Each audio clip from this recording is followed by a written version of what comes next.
अस्सलाम वालेकुम बेटा, welcome to my YouTube channel Gulfam Kokab e learning. आज बेटा हम 9.3 के बारे में समझेंगे।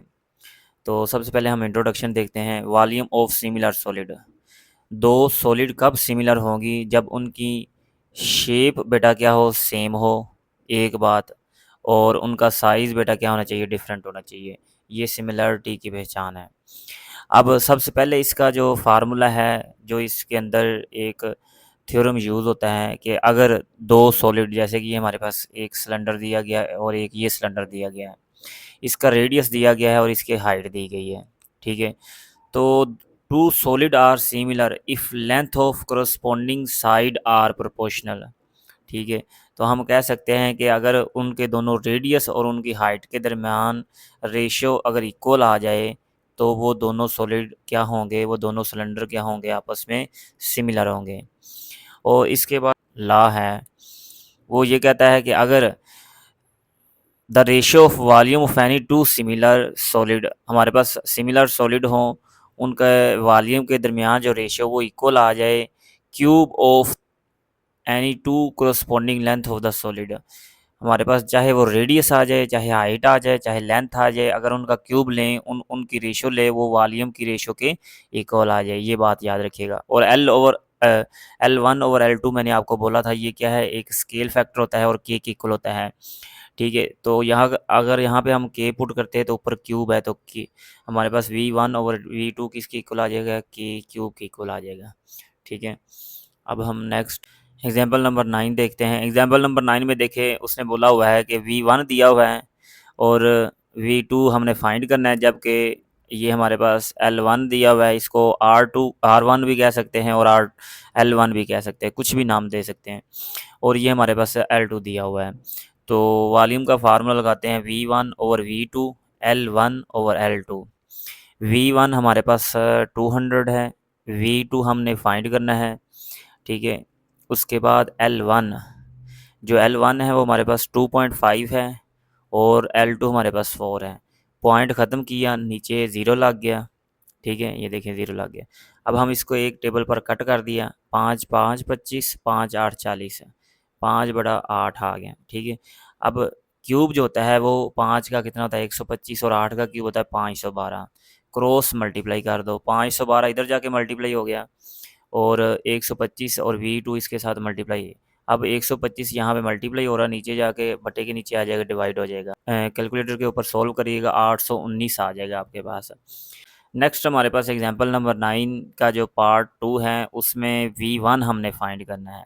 V2 दिया हुआ है और L1 दिया हुआ है, L2 दिया हुआ है। तो हम पुट कर देते हैं। L1 हमारे पास 5, L2 7 पुट कर दिया, V2 686 पुट कर दिया। 5 का क्यूब 125, 7 का क्यूब 343 है, 686 इधर जाके क्या हो जाएगा, मल्टीप्लाई।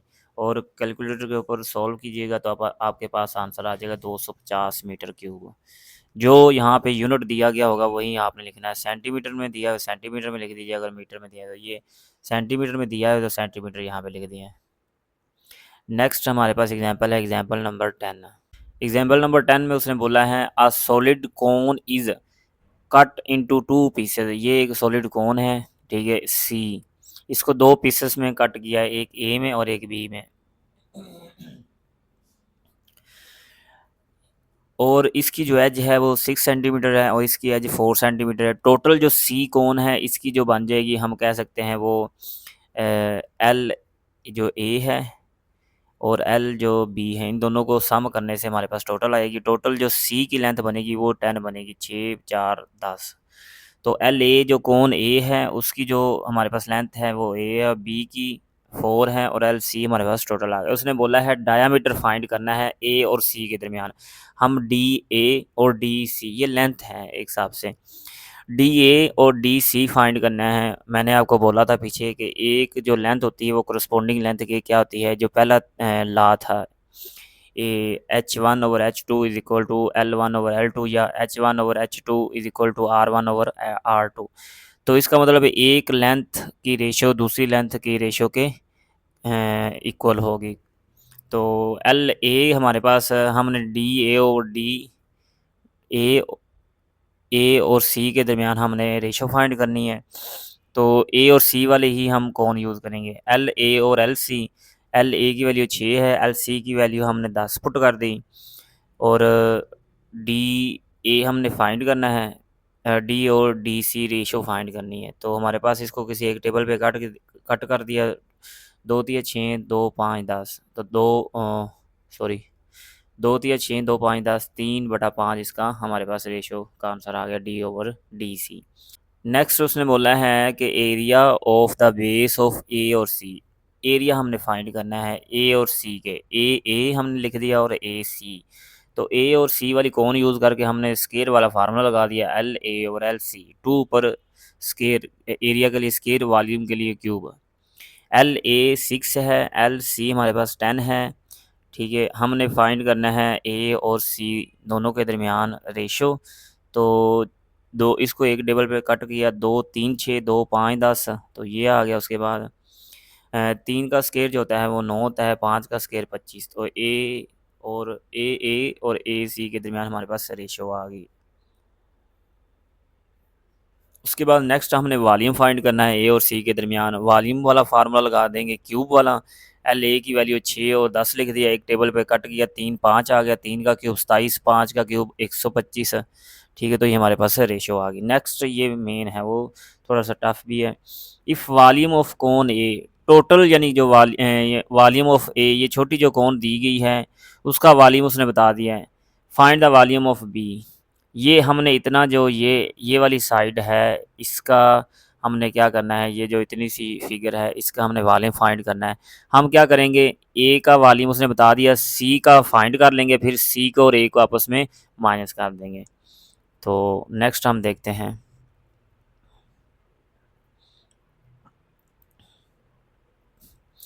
अच्छा जी, ये यहाँ पे मैंने फिगर बना दी है। तो एल ए, लेंथ ए उसने दी हुई 6, एल सी जो टोटल है वो 10 है, एल बी जो है वो 4 है। वॉल्यूम ए का उसने दे दिया है कितना, 72। हमने फाइंड करना है जी वॉल्यूम बी का, ठीक है, ये हमने फाइंड करना है। तो सॉल्यूशन हम लिखते हैं जी, वी ए ओवर वी सी। सबसे पहले हम क्या कर लेते हैं, ए और सी के दरमियान रेशो फाइंड कर लेते हैं। ए और सी से हम क्या फाइंड कर लेंगे, सी, और फिर सी यानी बड़ी है तो बड़ी से छोटी माइनस कर देंगे। तो वी ए हमारे पास जो है वो दिया हुआ है 72 है, वी सी हमने फाइंड करना है, एल ए हमारे पास 6 है, और एल सी हमारे पास कितना है, टोटल 10 है। वैल्यू पुट कर दी, एक टेबल पे कट किया, 3/5 है गया, 3 का क्यूब 27 और 5 का क्यूब 125। वी सी फाइंड करना, क्रॉस मल्टीप्लाई किया, ये इधर जाके मल्टीप्लाई हो गया और ये नीचे जाके डिवाइड हो गया, रिप्लेसमेंट होगी, वी सी इधर चला गया। तो आंसर आ गया 333.3। अब हमारे पास टोटल वी सी यानी बड़ी जो कोन है, ये टोटल यहाँ से लेकर यहाँ तक इसका जो वॉल्यूम हमारे पास आ गया है वो आया है 333, और छोटी जो उसने दिया हुआ है वो 72 दिया। दोनों को आपस में माइनस कर देंगे तो हमारे पास वी बी जो इतनी शेप है इसका जो है वो वॉल्यूम आ जाएगा। नेक्स्ट बेटा जी, एग्जांपल नंबर 11। एग्जांपल नंबर 11 में वो कहता है एक सैक है जिसका जो वेट यानी कि हम कह सकते हैं उसके जो वेट है उसका मैस है वो 50 किलोग्राम है, उसके अंदर जो राइस है, और हाइट उसकी। नेक्स्ट बेटा जी, एग्जांपल नंबर 11 है, उसने बोला है एक सैक ऑफ राइस जिसके अंदर जो 50 किलोग्राम का है, और हाइट 4 मीटर है, ठीक है। और find the mass of similar sack. हमने सिमिलर सैक का जो है वो मैस फाइंड करना है, एंड हाइट जो है वो 6 मीटर है। M1 50 किलोग्राम है, H1 4 मीटर है, H2 6 मीटर है, हमने फाइंड करना है। ये फॉर एग्ज़ाम्पल एक सैक हो हमारे पास इस तरीके का, ठीक है। तो इसके अंदर ये जो राइस हम जो डालते हैं उसका जो मैस उसने बताया हुआ है, तो ये वॉल्यूम ही होता है, इसलिए जो ये वी M1 और M2 ये एक किस्म के वॉल्यूम ही है। तो अब हमने फार्मूला पुट कर दिया, M1 over M2, H1 over H2। हमने फाइंड करना है M2। H1 की वैल्यू 4, H2 की वैल्यू 6। एक टेबल पर कट गया 2 पे, 2 टू दर 4, 2 3 दर 6, 2 का क्यूब 8 होता है, और 3 का क्यूब 27। क्रॉस मल्टीप्लाई कर दिया, 27 इधर जाके मल्टीप्लाई हो गया, M2 8 के साथ मल्टीप्लाई हो गया, 8 नीचे जाके डिवाइड हुआ, तो हमारे पास आंसर आ गया, M2 की वैल्यू आ गई। 12 में उसने बोला है the ratio of corresponding length of similar cans. हमारे पास लेंथ दी हुई है L1, ये लार्जर हम कह देते हैं, ठीक है, लेंथ इसकी बड़ी है, और ये L2 उसने बोला है 2, यानी रेशो बताई हुई है L1 और L2 के दरमियान। मैंने L1 को लार्जर इसलिए बोला है क्योंकि इसकी जो लेंथ है वो बड़ी है, L2 स्मॉलर है, ठीक है। तो नेक्स्ट वो कहता है larger cylinder can surface area. Larger का बताया है, लार्जर कौन सा है, 1 वाली लार्जर है, तो A1 बताया है, A2 फाइंड करना है, तो हम पुट कर देते हैं वैल्यू।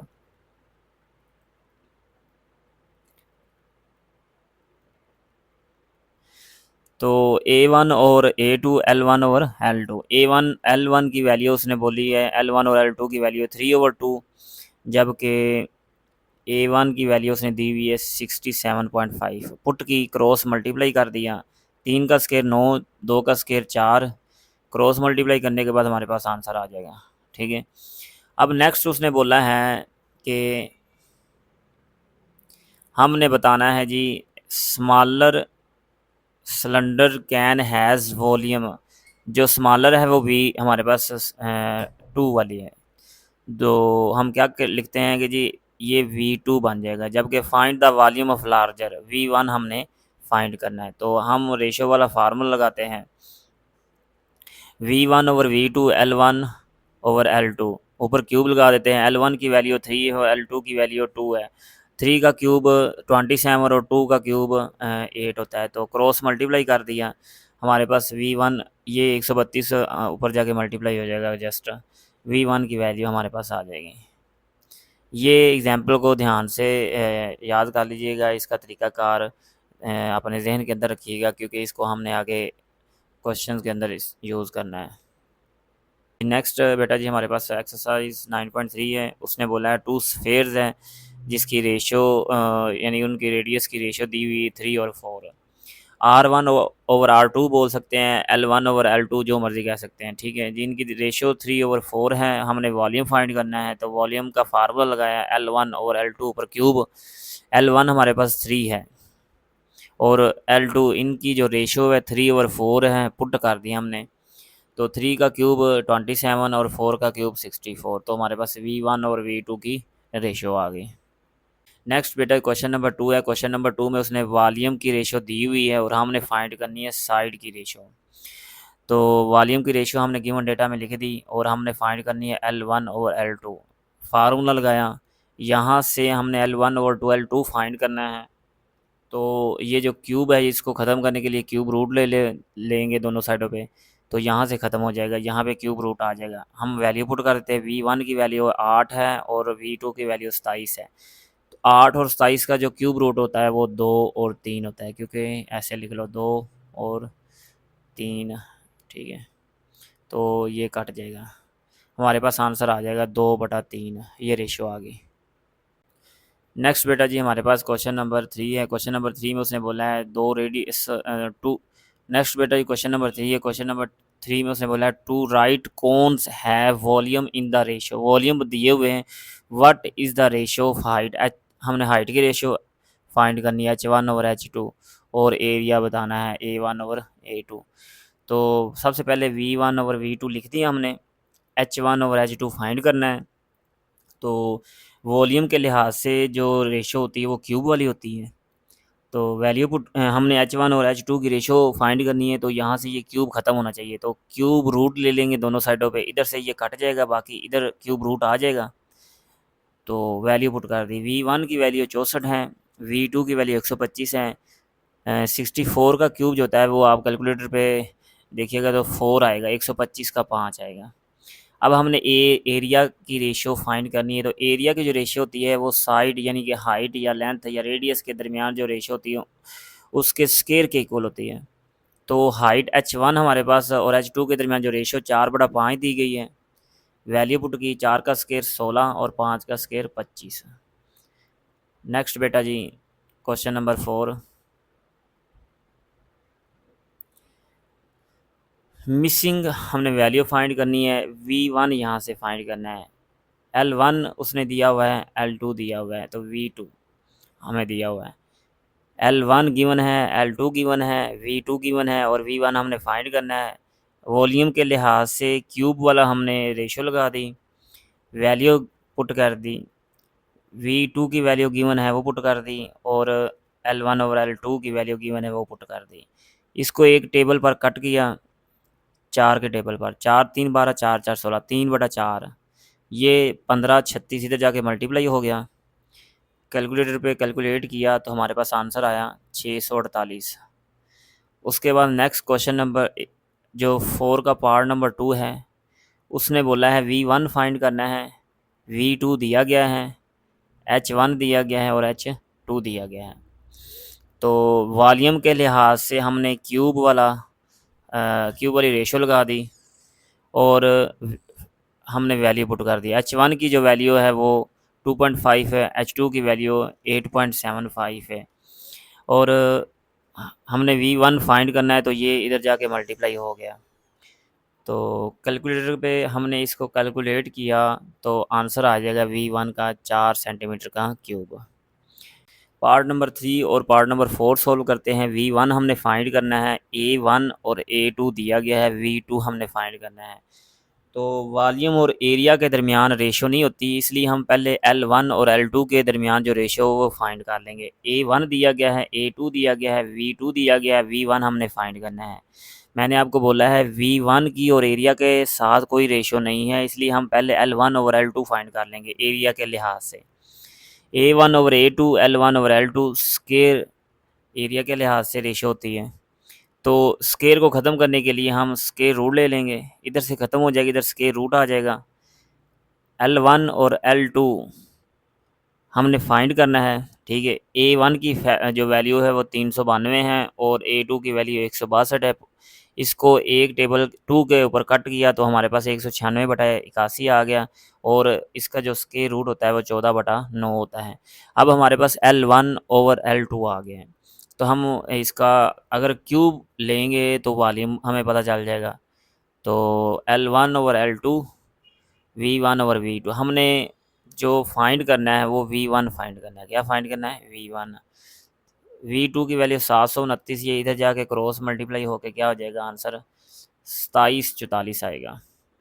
पार्ट नंबर 4 में उसने बोला है जी V1 दिया हुआ है, V2 216 है, R1 हमने फाइंड करना है, R2 12 है। V1 over V2, R1 over R2 हमने फाइंड करना है, R1 हमने फाइंड करना है। तो क्यूब रूट ले लेंगे, इधर से ये कैंसिल हो जाएगा, ठीक है। V1 ओवर V2 की वैल्यू हमने 64 ओवर 216 पुट कर दी। 64 और 216 4/6 आ जाएगा। R1 और R2 की वैल्यू उसने 12 दी, वो भी पुट कर दी। 12 इधर जाके मल्टीप्लाई होगा, 6 2 12 2 4 8, तो हमारे पास आंसर R1 आ जाएगा। जी बेटा जी, नेक्स्ट क्वेश्चन नंबर 5 है, ratio of the corresponding length canonical cans 3 और 2, ये उसने बताया हुआ है। तो 3 और जो 2 है ये रेशो है, इसमें जो 3 ये लार्ज कैन है और ये स्मॉल कैन है। तो 3 लेंथ ज़्यादा होने की वजह से ये लार्ज कैन की लेंथ हो जाएगी और 2 स्मॉल की हो जाएगी। हमने नेक्स्ट में बोला large canonical can have surface area A1, one जो है वो लार्ज है तो इसलिए हमने A1 लिख दिया और A2 हमने फाइंड करना है। तो एरिया के लिहाज से रेशो वाला फार्मूला लगाया, L1 ओवर L2 हमारे पास 3 ओवर 2 है, पुट कर दी। A1 उसने 96 दिया हुआ है, वो पुट कर दिया। A2 फाइंड करना है, क्रॉस मल्टीप्लाई कर दिया। A2 9 के साथ मल्टीप्लाई होगा और 4 इधर और फिर 9 नीचे जाके क्या हो जाएगा डिवाइड, आंसर हमारे पास आ जाएगा। नेक्स्ट उसने बोला है स्मॉलर कोनिकल, स्मॉलर कौन सा है? 2 वाला। तो वॉल्यूम V2 उसने दिया हुआ है, हमने V1 फाइंड करना है, क्यूब वाला फार्मूला लगाया, ठीक है। ये V2 इधर जाके मल्टीप्लाई हो जाएगा, V1 हमने चूँकि फाइंड करना था, वैल्यू पुट की, मल्टीप्लाई किया, कैलकुलेट किया तो 810 आंसर आ जाएगा बेटा। नेक्स्ट बेटा जी क्वेश्चन नंबर 6 है, सिमिलर सिलेंड्रिकल वाटर टैंक्स 5 और 3 की रेशो है। 5 टैंक जो है वो बड़ा है तो इसको लार्जर बोल दिया और हमारे पास जो 3 ये जो हाइट है ये स्मॉलर है, ठीक है। उसने बोला है सरफेस एरिया, एरिया जो लार्ज का 250 है, A1 और A2 हमने फाइंड करना है। एरिया के लिहाज से स्केयर वाला फार्मूला लगाया, वैल्यू पुट की। A1 की जो वैल्यू है वो 250 है, A2 हमने फाइंड करना है। H1 और H2 की जो रेशो है 5/3 है, वो गिवन है, ये ठीक है। वैल्यू पुट की, क्रॉस मल्टीप्लाई किया, तो A2 का जो हमारे पास आंसर आ जाएगा वो 90 आएगा। अब पार्ट नंबर 2 में उसने बोला है वॉल्यूम ऑफ स्मॉलर, स्मॉलर हमारे पास 2 है, इसका मतलब ये हमारे पास V2 दे दिया उसने, V1 हमने फाइंड करना है। वॉल्यूम के लिहाज से क्यूब वाला फार्मूला लगाया, वैल्यू पुट की, 270 इधर जाके मल्टीप्लाई हो गया, कैलकुलेट किया तो 1250 आ जाएगा। होप सो कि आपको समझ आ गई होगी। अगर किसी क्वेश्चन की समझ नहीं आई तो आप कमेंट में उसके बारे में पूछ सकते हैं, और मेरे चैनल को सब्सक्राइब करें, अपने दोस्तों के साथ शेयर करें। जज़ाकल्लाह।